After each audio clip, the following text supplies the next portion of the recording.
something woke me up in the room. The sound of someone panting, but I checked under the bed in the closet, and nothing. I kept hearing it.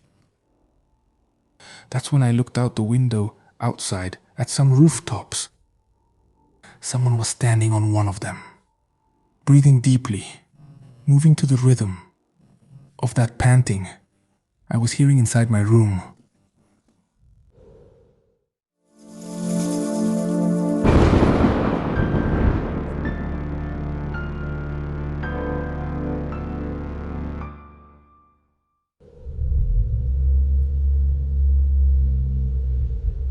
I'm not going to say much about this episode, everyone, just that it's worth listening to from beginning to end.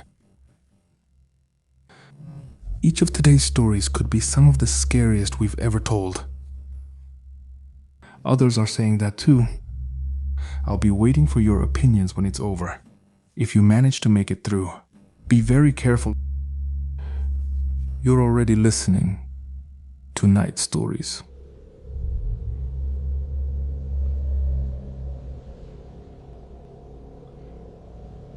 A priest came recently to bless my new house.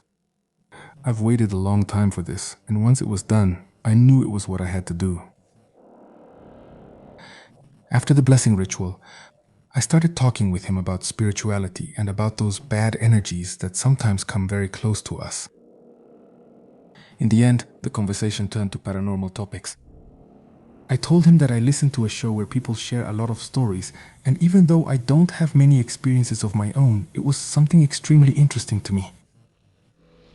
In my house, in my family, there are stories that have been with me since I was a child.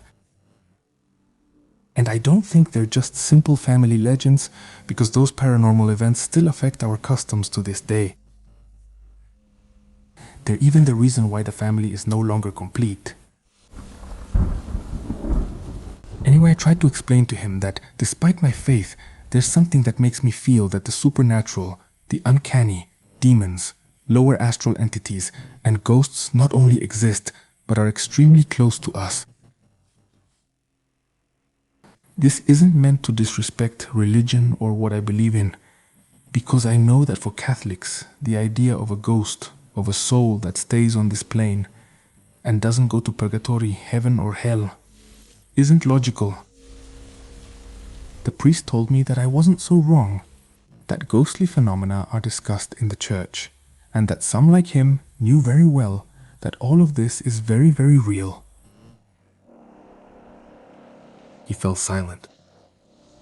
And at that moment, maybe it's wrong to say it, but I got excited. It felt like a story was about to come, and I wasn't wrong. What? He told me that even other priests with a lot of experience believe in ghosts, not just in demons. In the possibility of communicating with those people who are no longer here, that their place in the world is being discussed. But he told me that I shouldn't worry too much about it. What we really need to take very seriously is that almost every time we think we're in contact with a spirit, in reality, we're being contacted by a demon. Maybe powerful, maybe very low-ranking, but demons nonetheless. Then he told me something that a priest experienced in his last years of service at the cathedral in this capital. A priest nearly 80 years old, who after a period away from his duties due to illness, gave himself the chance to return little by little and entered the confessional for anyone who wished to come. It was a weekday afternoon. The church had very few people.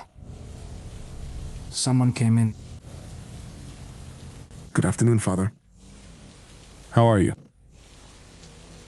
A very strange voice asked from the other side of the confessional.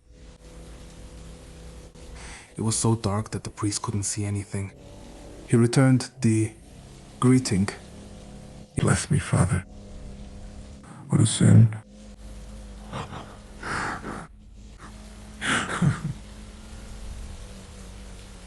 The voice sounded stranger, as if there were several people on the other side of the confessional.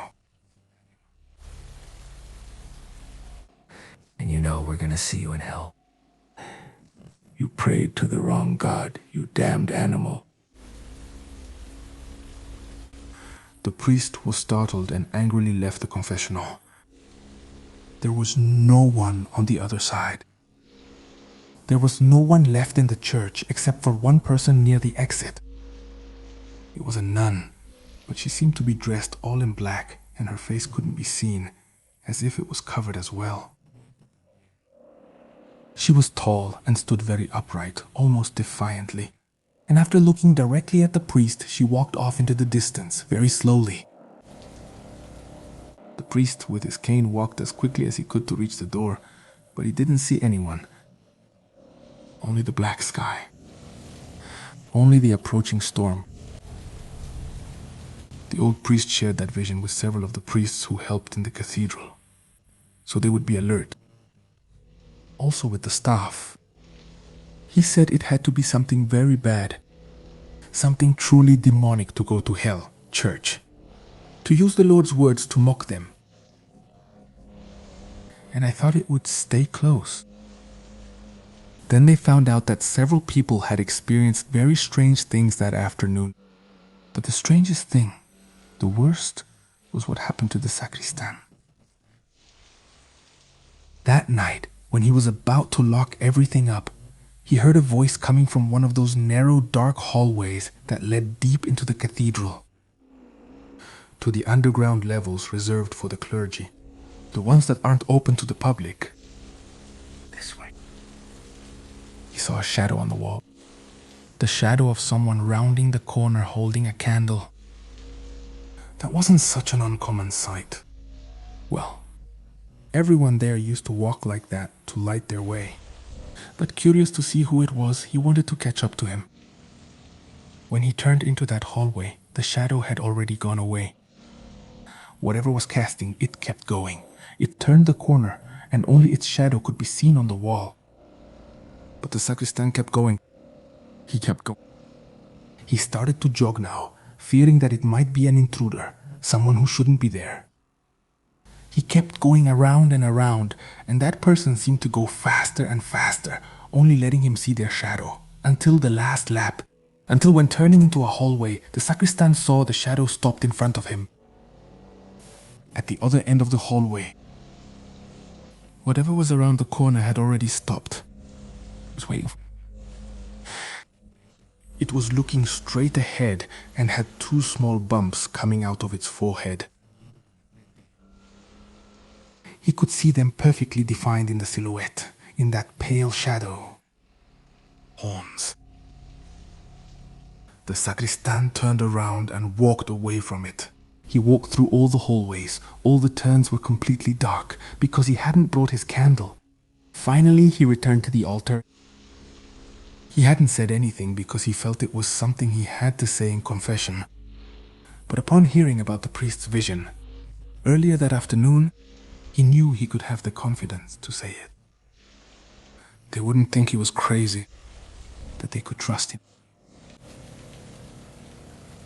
We're out of coffee. The priest who blessed my house had finished his story, and he said goodbye. He had to leave. I asked him if we could discuss the subject again later. Because folks, I don't know about you, but I was fascinated by that perspective. And I would like to know what encounters would make a priest really believe in ghosts. We'll talk again very soon, if that's what you want.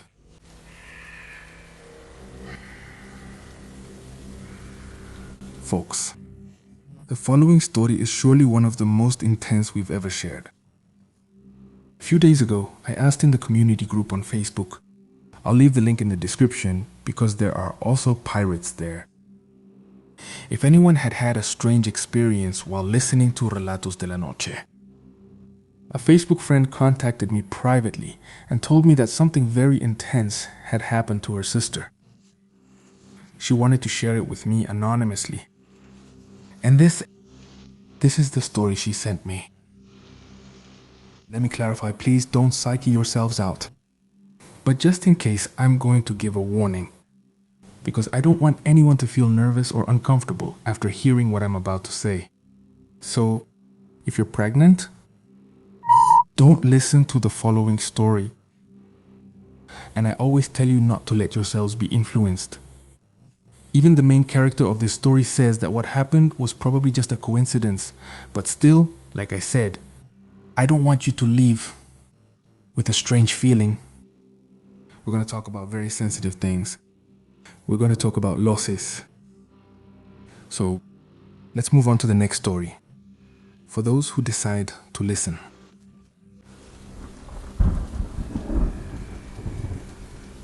Hello Uriel, or hello RDLN community.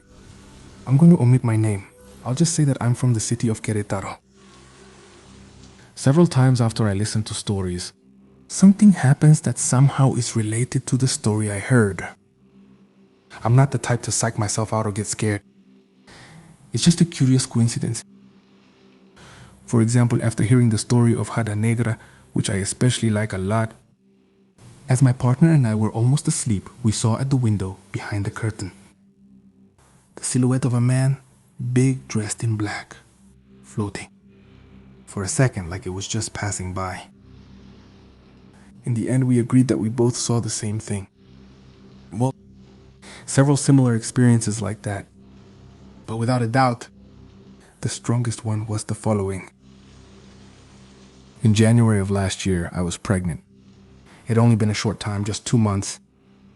Usually when I work, I like to listen to Relatos de la Noche because it helps me concentrate.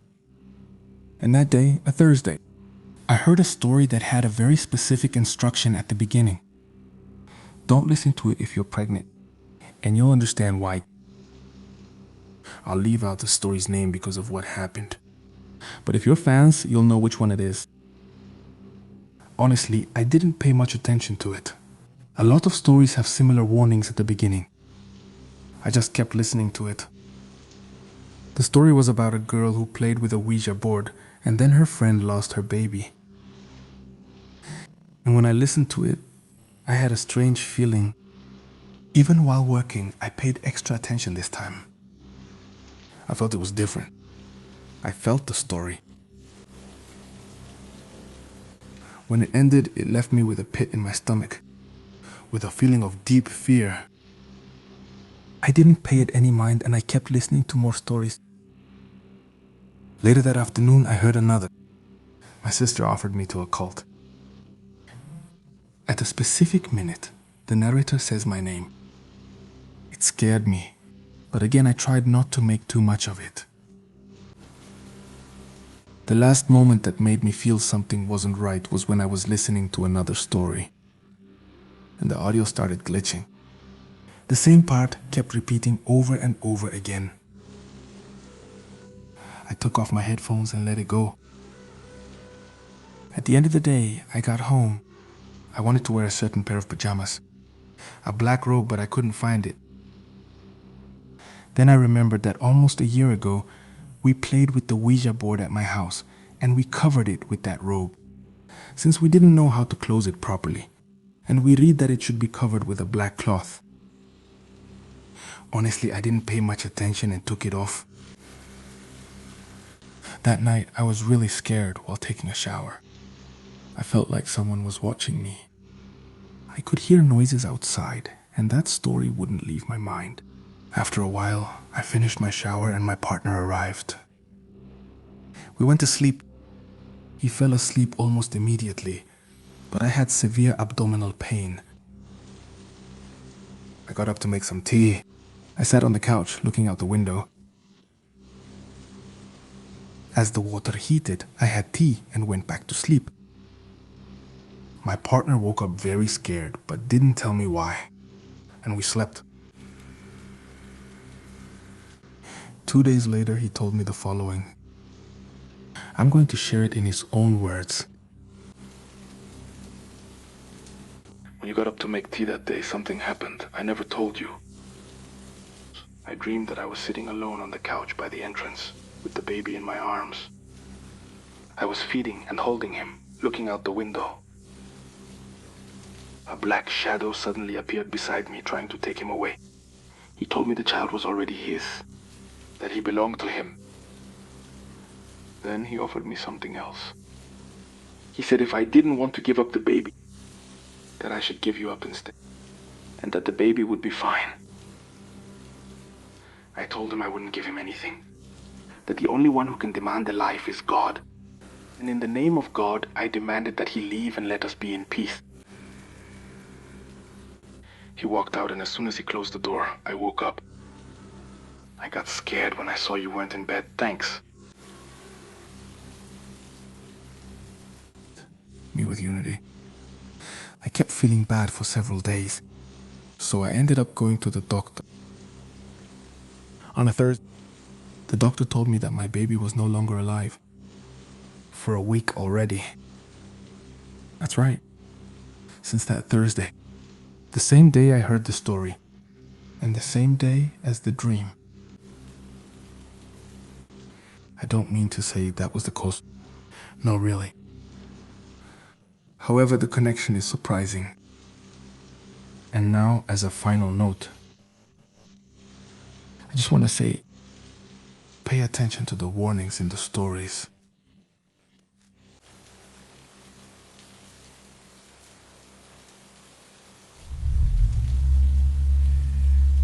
Comunidad, I think now you understand why I was so worried about sharing this story. And even though I already sent it to her through her sister, again to the protagonist of this story, I want to send her a big hug. I hope you can leave her a message in the comments. Well, I ask you again not to get carried away, and that you are well, that you stay calm, all of you, that you listen to the rest of the episode calmly. And of course, as I always tell you, if you ever need the support of the community, the hug, the companionship, we will always read your comments. But also, join our Facebook group. Believe me, it's not like any other group, you know. We are a family. Really. We continue with more stories tonight.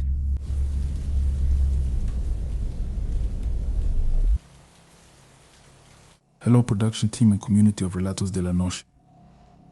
I had been meaning to write you this story, but lately I've heard many that happen here, in San Miguel de Allende, Guanajuato. And I felt that it was time to tell mine. I was born here, in an area far from downtown, on the outskirts of the Picachos Hills. A place full of witches. And I can assure you that most of the people who live around here won't let me lie. When I was about 9 years old, my best friends were Sofia and Juan. They were siblings. We used to spend time on the street playing and sharing scary stories. Until it got dark and we were scared to go back to our homes. Always the same, constantly discussing the latest neighborhood sightings. Always talking about witches and demons and everything people said was lurking around there. One day, while we were sitting around, not doing anything, just hanging out and talking, eating Cheetos under our tree, a lady walked by who, honestly, we knew had some kind of mental condition that made her seem a bit strange. She was taking care of a construction site on a street nearby, but we all knew who she was. And in a scolding tone, she said to us, "Kids, when are you going to learn? You act like you don't know or haven't seen anything. On these 4 streets, a bunch of demons are watching you play. How you summon them with your stories. One day they'll latch onto you." He said that and left, still mumbling things we couldn't hear anymore. We were left in shock. Even more so because he told us, because he shouted something at us that we had never dared to say out loud. That we told stories that happened on those very same streets where we relived them, just after nightfall. And just a few days later, something very strange started to happen. In the early mornings, the neighbors' car alarms started going off. Some were found open or on in the morning, with no camera footage. Without anyone seeing anything when I went out to check. And even though people were very alert because they thought a thief was lurking around, afterwards, even stranger things started to happen, even harder to explain.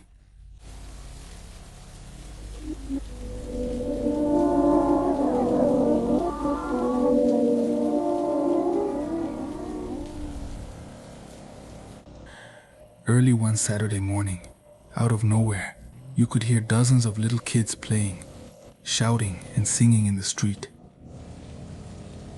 My sister couldn't resist her curiosity and went to look out the second-floor window. But she didn't see anyone, even though the voices were still there, as if the street were full of children. I opened the door and heard something even more terrifying. Like a lot of children singing in chorus, along with an older person.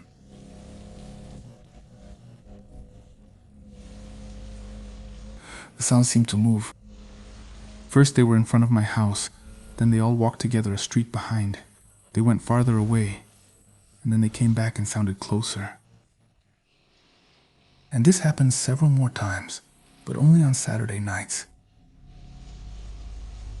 In addition to this, a neighbor told us that one day, while she was cleaning her kitchen floor, she saw a child's feet peeking out in the doorway, barefoot and very dirty. She assumed it was one of her children and scolded him for being barefoot, but he didn't respond. When she stood up, she heard him running and went out to look for him. But then she saw her children coming home from the store, down the street. Clearly, what she saw wasn't any of them, because none of them were home.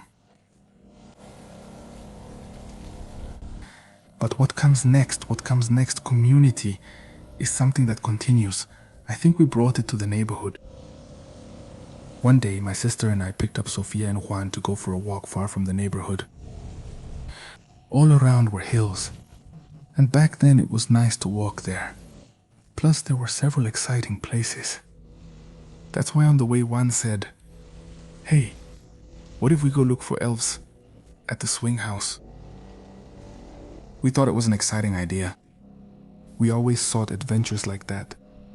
A lot of people might find it strange, but I'm sure that in this community, many have done the same thing when they were kids. So we headed over there. At first, we were joking and playing around, but as we went on, something started to change. We stopped talking, and we were quiet, even tense, and I felt like when you have a fever and feel really hot. A heat that's not around you, but inside you. We reached the famous house everyone in the neighborhood feared because of its stories. But instead of going through the main entrance, we went around to the back, along a canal where clean water flowed. There was very loose sand, and we started jumping on it until without saying anything, almost by instinct, we turned toward the house's gate. In the distance, behind it, there was a tall person, taller than the gate, very, very thin, but I don't really know how to describe them. It wasn't a shadow, because it looked three-dimensional, but at the same time it was very black, completely, all over. At that moment, we all ran back to the path we had come from. We all saw it at the same time. It scared all of us in the same horrible way. My friends were from another religion, but I still remember that they followed along as I prayed the Our Father, and we didn't stop until we got to the neighborhood. We stopped a few blocks away. We stopped for a moment. We stopped. We took a breath. We looked at each other. We saw the fear on each other's faces and started to laugh. It was funny when we looked back on it. We had finally achieved what we wanted, to see a ghost, but someone turned around. On the path we had come from, out of the darkness, that huge figure was running, very fast, straight toward us. We ran back to the house, and my frightened friends asked for a blessing with the sign of the cross. They asked me to see if my mom would bless them, like she did for us. We didn't tell her why. All of this remained a secret, because none of our parents knew that we had gone so far. We searched for something, found it, and called. And we really tried to forget about it. But a few nights later, my sister woke up to the sound of something that seemed to be panting like a dog. something that could be heard in her room.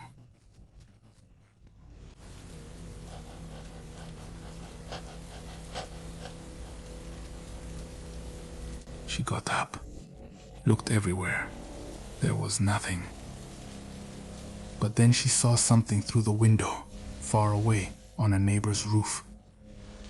That tall figure, it was crouched, but watching, moving to the rhythm of that breathing that could be heard inside the room.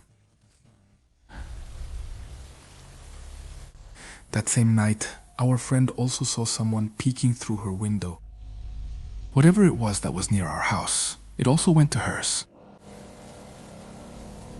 From that point on, we hardly went out to play because we were scared.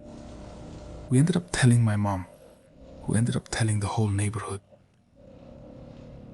Because of that, a neighbor came over to tell her that something similar had happened to her son. He also went to see the house with the 3 duendes, planning to go inside. She told her that the only thing left to do was to bless the house, the yard, to bless the whole street again. Any place where that thing had been seen, including the neighbor's house where it was seen on the roof. And that's what they did. I don't know what they told the priest, but they did it. And that calmed everything down, eventually. Until that thing came back to that house, I guess. And it stopped showing up around here. We don't understand many entities. Living with us, listening to us. Attentive to our slightest mistakes. Be careful what you challenge. Everyone. Thank you for reading, and if it gets featured, thank you very much for telling this story.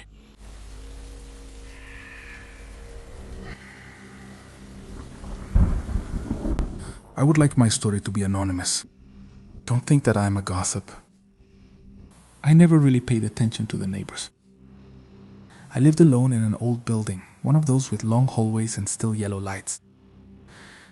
And with some rather strange people. Unpleasant too, where you quickly learn to stay out of others' lives. Some things you notice even if you don't want to. The apartment across from mine, for example, had its light on for months, ever since I arrived. Always. It didn't matter if it was Tuesday or Sunday, whether I left early or came back at dawn. The light was still there. White, constant, coming out from under the door. Initially, I assumed someone was careless. Then I thought maybe he worked at night. After that, I stopped thinking about it. Until I started to notice something else. That I never saw him come in or go out. That I hadn't met the neighbor. I used to leave for work early and come back tired. I would order something for dinner and fall asleep. But during all that time, I never ran into my neighbor. Not even a greeting, not even a door, not even the usual sounds you'd expect from a neighbor living there. Only the light. The light that was always on. One night I came back later than usual. It was almost 2 in the morning. The building was silent as always. Walking past his door, I noticed something different. The light was still on. But now you could see the shadows of feet under the door. It wasn't moving. It was just there. Straight. As if someone was standing right behind the door, looking through the peephole. I stopped for a second, not knowing why. I thought about knocking, about asking if everything was okay. I didn't do it. I just said goodnight in greeting. The shadow walked into the apartment, went to mine and closed the door. That night I dreamed I stood in the hallway before her door, and on the other side someone breathed very slowly, as if trying not to make any noise. No matter how many times I woke up, I fell back asleep and I kept dreaming the same damn thing over and over again. And that next morning I woke up feeling like I hadn't rested at all. As days passed, I noticed something else. The shadow was there every time I arrived. Always at the same height. Always at the same spot. as if that person was always waiting to see me arrive. One afternoon, I ran into the lady from the floor below. She lived right below the apartment across from mine. An elderly lady, always sweeping, even when the hallway is already clean. I casually asked her about the neighbor across from me. Which neighbor? She told me. I pointed upstairs, so she'd know I meant the one who lived just above her. The man over there who never turns off his light. She stayed quiet for a few seconds. She lowered her gaze to the broom and then told me, "Oh, no one has lived there for months." I thought she was joking. "Of course," I told her. "She's been there for weeks." She shook her head. "No, son, that apartment has been empty for a while. I should know. I used to hear every step through these thin ceilings here." She told me that the last tenant was a man living alone, quiet. That one day he stopped coming down for the water jug. Then days went by. A week. The smell was what alerted everyone. "He died in his sleep," he said, "a little before you arrived." I felt something strange in my stomach. I didn't know how to respond. I said goodbye and went up. That night was like any other. The light was still on. But this time I didn't stop at all. I walked quickly. I opened the door as soon as my trembling hands allowed me, and I went in. That early morning, a noise in the hallway woke me up. Footsteps. Slow. Shuffling. I approached the door quietly and looked through the peephole. The hallway was empty. The apartment across the hall still had its light on, but the shadow was no longer on the wall.